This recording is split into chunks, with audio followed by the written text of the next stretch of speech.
So at what point, did you get hooked up into the business? Obviously, you were a fan, and then you just wanted to get trained. How did that all come about for you? It wasn't easy because I said in the seminar last night, I'm not a second or third generation superstar. I had no friends or family in the business. I had no way of knowing the first. Actually, I worked at a record store. One of my first jobs was at the record spot on Kensington Avenue. Right. And Dominic had pictures of all the wrestlers up on the wall. He's a really good guy.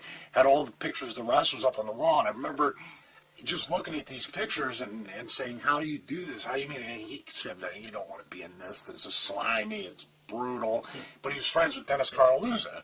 And I always tried to meet Dennis and tried to get advice. And, most times if you're just a 15-year-old kid and you're asking advice, they're just going to brush you off and say, no way. I mean, people like Luke Hawks went through that. Everybody goes through it, right. When they're young.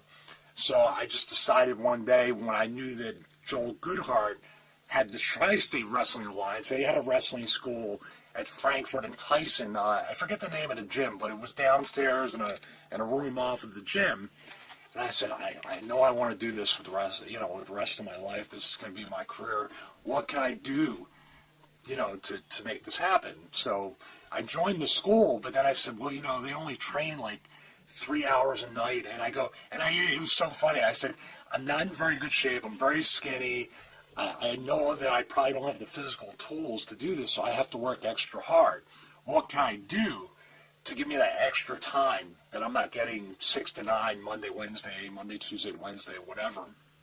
So I got a job at the Honda dealership a block away. How old were you on this period of time? Oh, this is skipping ahead.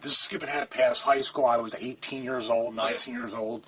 So when I finally decided to take the jump after high school, that's when I said, well, I got to really go all in on this.